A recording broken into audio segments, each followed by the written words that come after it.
has struck near your house. Your laptop and all electrical appliances in the home go off. The light goes out. You get scared. At this moment, you hear a strange hissing sound. You see how, like a phantom, a round, glowing ball of electricity flies into your house through a closed window. It penetrates your room, hovers in the air, waits for something, and then flies back through the walls. The lights turn on, and everything comes back to normal.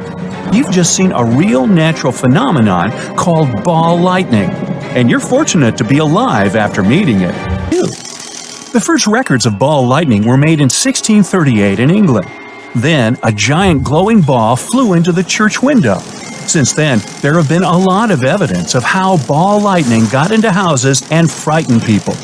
Another theory says that glass can generate these balls. Atmospheric ions accumulate on the glass surface and create an electric field.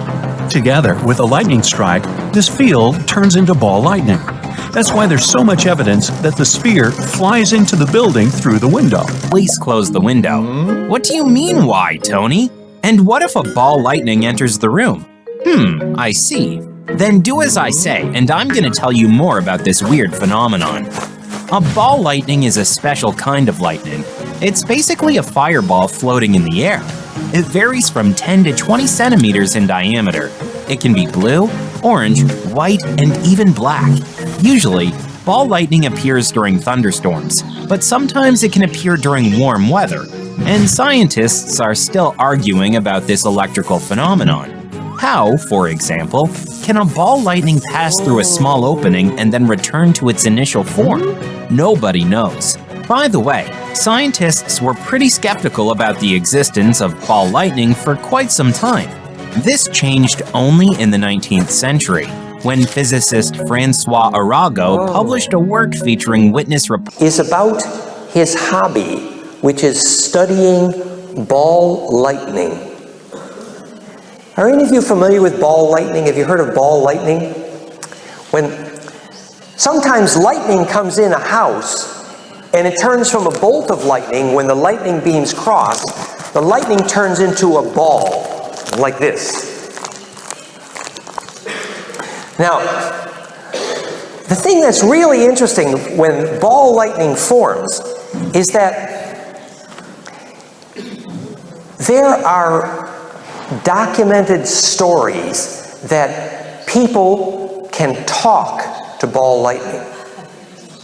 Documented stories.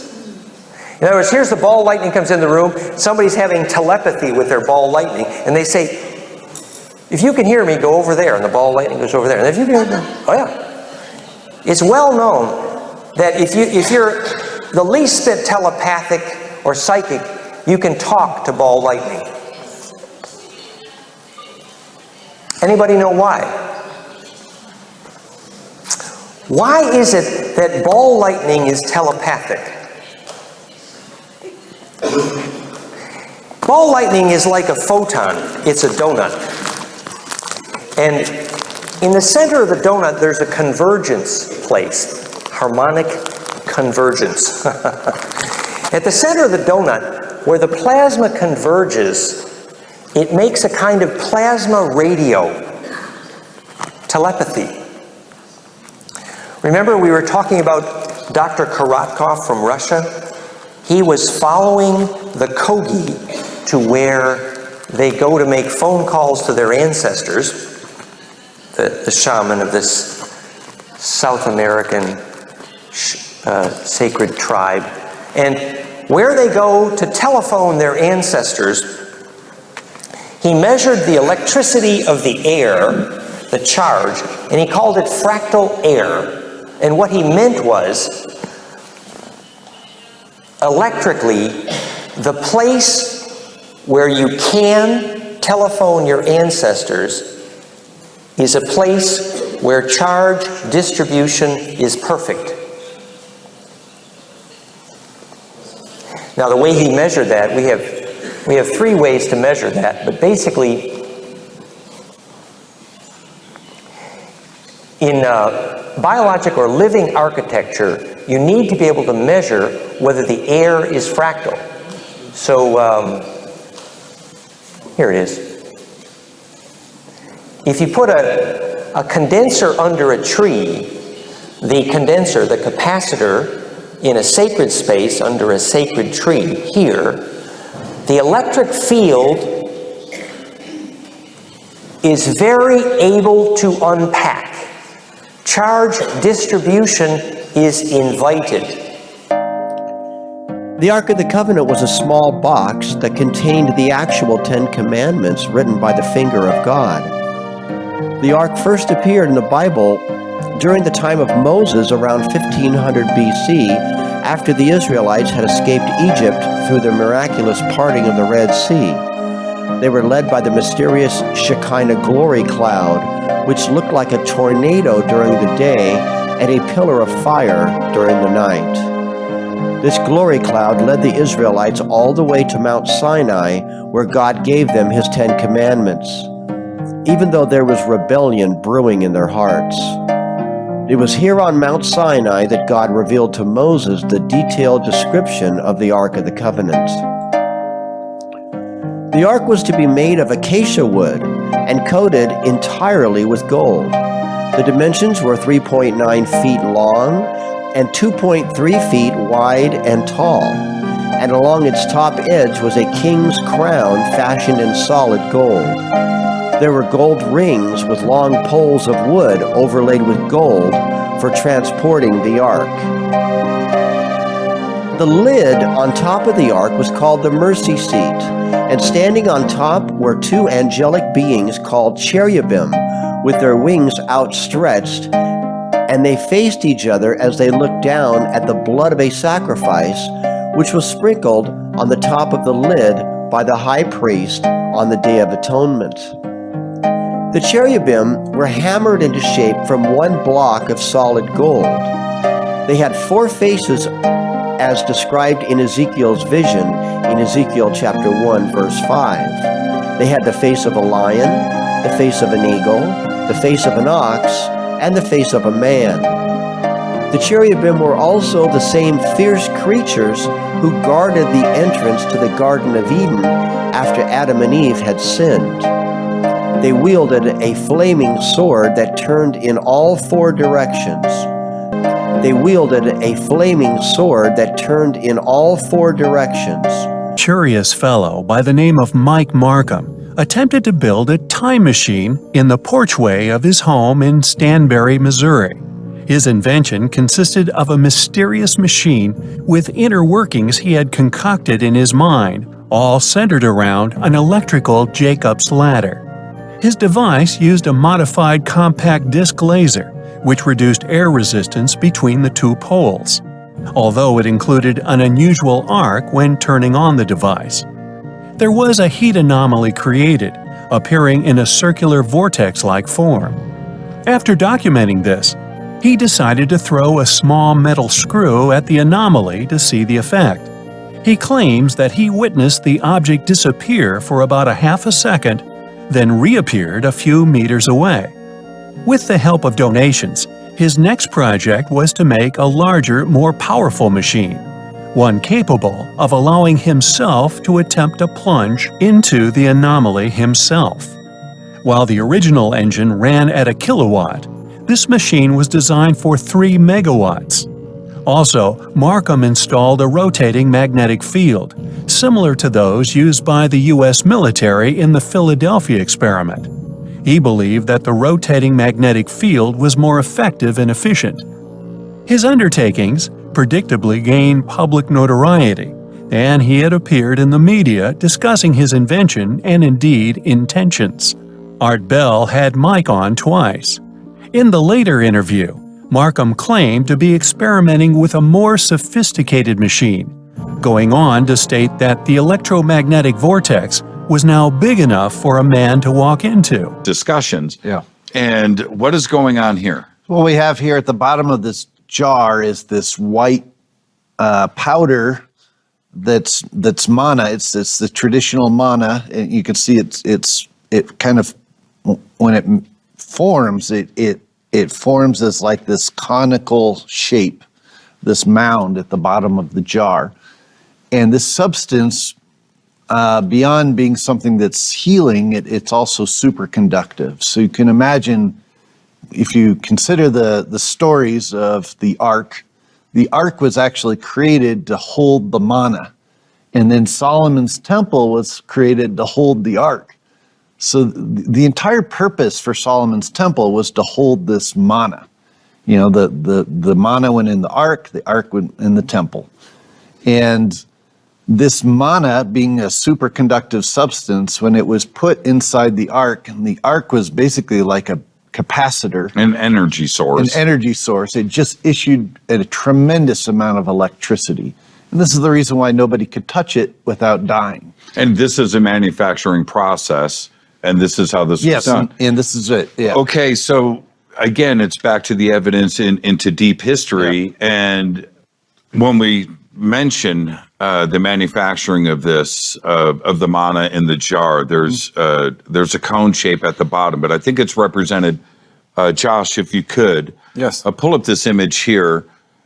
Is that what we're seeing here, Tim? Yes, that's exactly what you're seeing. So as you see, the figure who represents Osiris is holding this cone-shaped bread, and he's handing it to the guy that has the heaven plumes of Amen on his head, and he's offering it to him. And the reason why it's that cone-shaped is because that's how it forms when you go to make it. And there's a lot of excitement in that image too as well. He's very excited. What is inside of the ark? You mentioned that possibly the manna manufacturing process is happening there, but it's like the biggest mystery in history. What is inside of the ark? Well, traditionally they said that the tablets, the what we would now know as the tablets of the commandments, were put inside the ark, as well as a pot of manna is how it's described. It should be pointed out that Moses had both the 10 Commandments, and then he also had these tablets of testimony. And according to alchemical traditions, this tablet of testimony was actually this emerald tablet. And according to alchemical traditions, this tablet of testimony was actually this emerald tablet. But these things were put inside of the ark. From a power standpoint, that manna is really a superconductive substance. So when you put a superconductive substance inside a capacitor, like the ark, it just causes it to produce an immense amount of electricity that it just broadcasts out. I've got a couple of other images here that, to me, represent a vessel. I see a vessel here, and we just looked at a manna jar. And I see the connection. Is that what's happening? Yeah. So what we have here. So this is at Amiens Cathedral. So one of the things that the Templars did when they came back to Europe is they were responsible for building the first cathedrals of France. And inside these cathedrals, they put all kinds of imagery. Most people think of just biblical scenes, but they also depicted alchemical processes for manufacturing this manna. And this is one example of that. You see the figure holding, it's called an Athanor oven. It's an alchemical oven, and they're pulling a salamander out of the bottom of it. And what they're really depicting is, in the language, the alchemical language, a salamander, they didn't actually believe that lizards lived in ovens. But they knew that, like, you could break down the word salamander into the words sal and mandra, which meant sal meant salt and mandra meant stable. So what they were saying is you could extract the stable salts out of the oven after. And they shall make an ark of acacia wood. 2.5 cubits shall be its length, 1.5 cubits its width, and 1.5 cubits its height. And you shall overlay it with pure gold. Inside and out you shall overlay it, and shall make on it a moulding of gold all around. You shall cast 4 rings of gold for it, and put them in its 4 corners. 2 rings shall be on one side, and 2 rings on the other side. And you shall make poles of acacia wood, and overlay them with gold. You shall put the poles into the rings on the sides of the ark, that the ark may be carried by them. The poles shall be in the rings of the ark, they shall not be taken from it. And you shall put into the ark the testimony which I will give you. You shall make a mercy seat of pure gold. 2.5 cubits shall be its length, and 1.5 cubits its width. And you shall make 2 cherubim of gold, of hammered work you shall make them at the 2 ends of the mercy seat. Make 1 cherub at one end, and the other cherub at the other end, and you shall make the cherubim at the 2 ends of it one piece with the mercy seat. And the cherubim shall stretch out their wings above, covering the mercy seat with their wings, and they shall face one another. The faces of the cherubim shall be toward the mercy seat. You shall put the mercy seat on top of the ark, and in the ark you shall put the testimony that I will give you. And there I will meet with you, and I will speak with you from above the mercy seat, from between the 2 cherubim which are on the ark of the testimony, about everything which I will give you in commandment to the children of Israel. Beam while it's aimed at the sun, and you can see that this mirror does indeed focus the light to a very small point. I also tried this with a mirror that is much more concave, so you can see that the focal point is much closer to the surface. You can also tell that this is a spherical mirror rather than parabolic because of the way the beam comes to a point. It's sort of a sloping curve coming to that focal point rather than a direct line. On his theory of time, developed entirely in a solitary cell, the theory was based on Kozyrov's photographic memory of the works of Albert Einstein and German Minkowski, who argued that gravity is not a force, but rather a distortion of the four-dimensional space-time continuum. Depending on what the matter is made of and how it's shaped, it will distort and warp space-time in different ways. And based on these ideas, Nikolai Kozyrov proposed that something could be created to intentionally affect time. In a single statement, Kozyrov shocked the entire Soviet Union. And when the helix goes the wrong way, biology cannot absorb that energy. And in physics, this is called a phase conjugate mirror. And when light bounces off a phase conjugate mirror, does anybody know? I will give you a clue. When my friend Bob Zawada, he taught phase conjugate optics. And when you called him on the telephone, his answering machine says, "Please leave a message and I will phase conjugate back to you in the near past." Because in phase conjugate optics, they call it time reversal.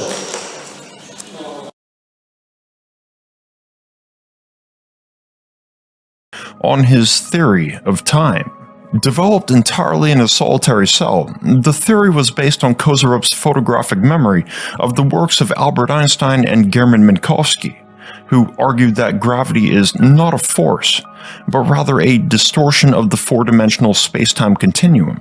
Depending on what the matter is made of and how it's shaped, it will distort and warp space-time in different ways.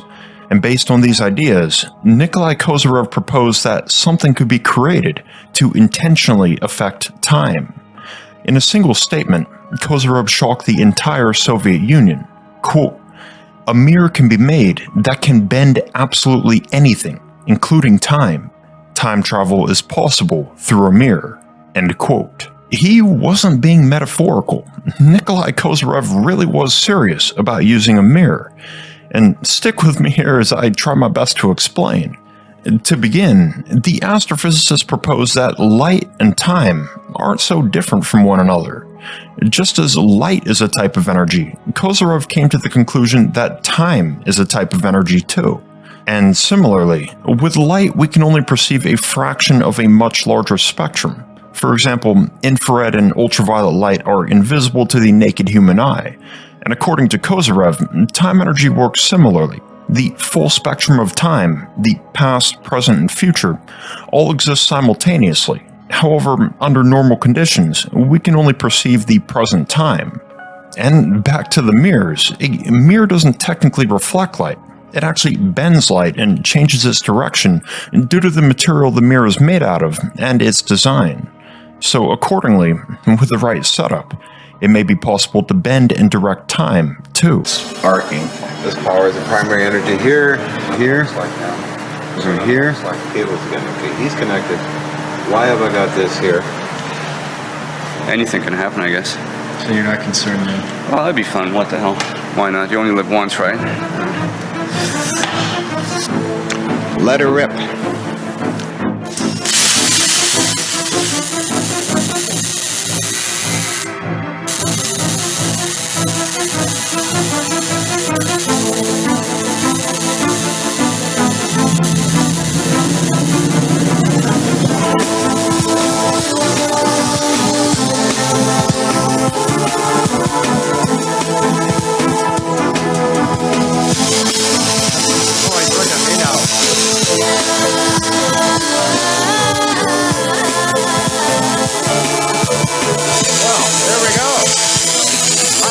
High voltage, 50,000 volts, plastic grid.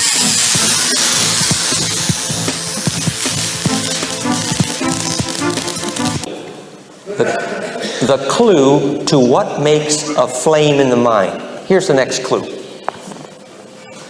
The fact that focused human attention causes electric fields to compress. It's well documented and it's measurable. This is the book. It's called Conscious Acts of Creation by one of the most famous physicists, a good friend at the time is Bill Tiller, Stanford University. And he showed dozens of examples that when people focus their attention, it causes electric fields to compress. It causes compression, implosion.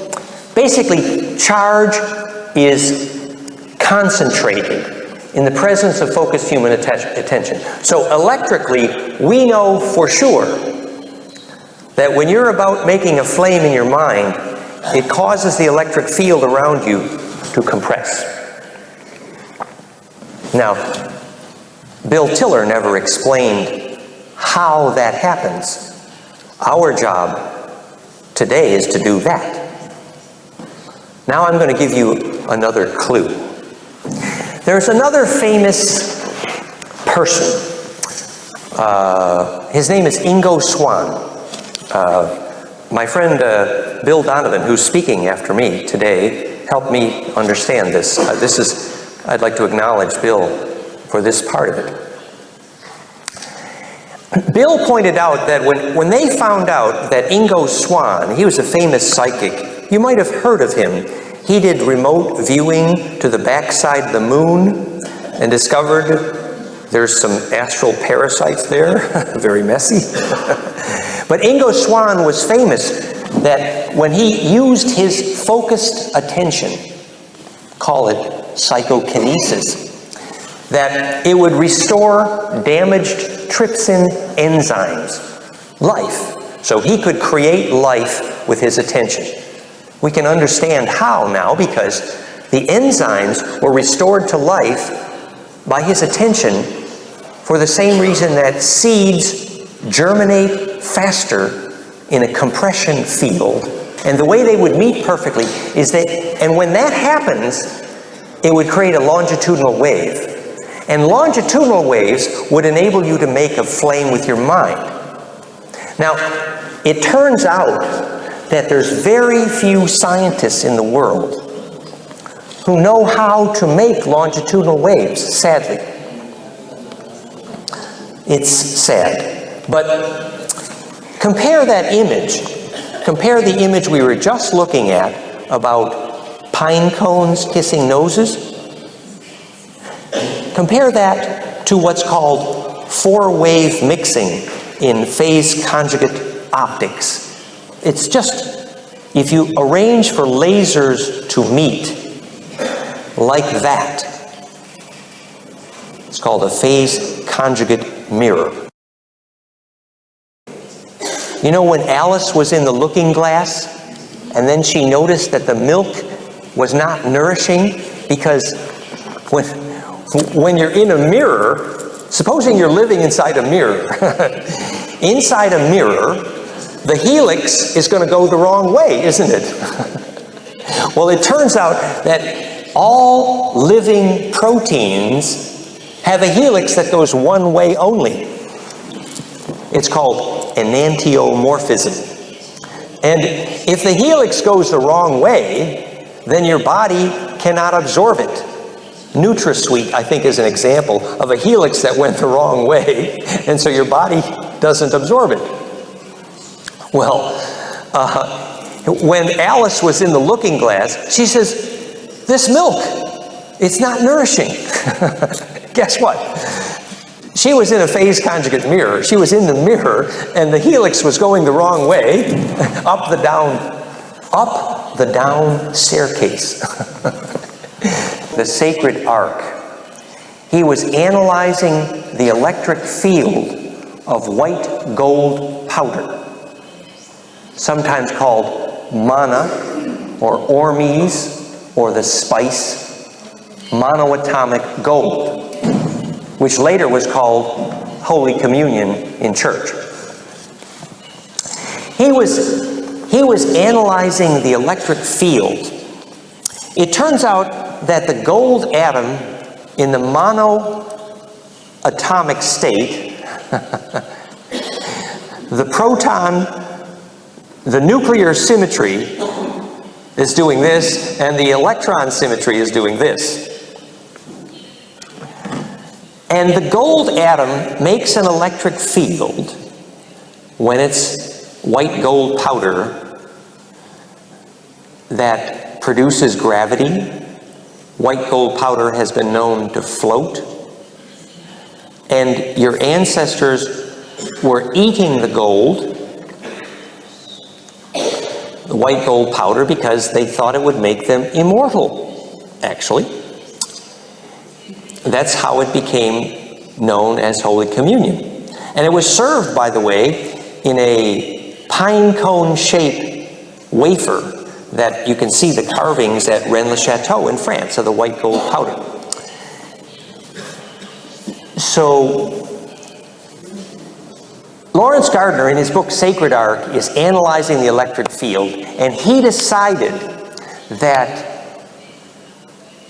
because the electric field of the monoatomic gold is so huge, it makes an almost infinite electric field. And it's called, by the way, the same thing. It's called phase conjugate dielectric.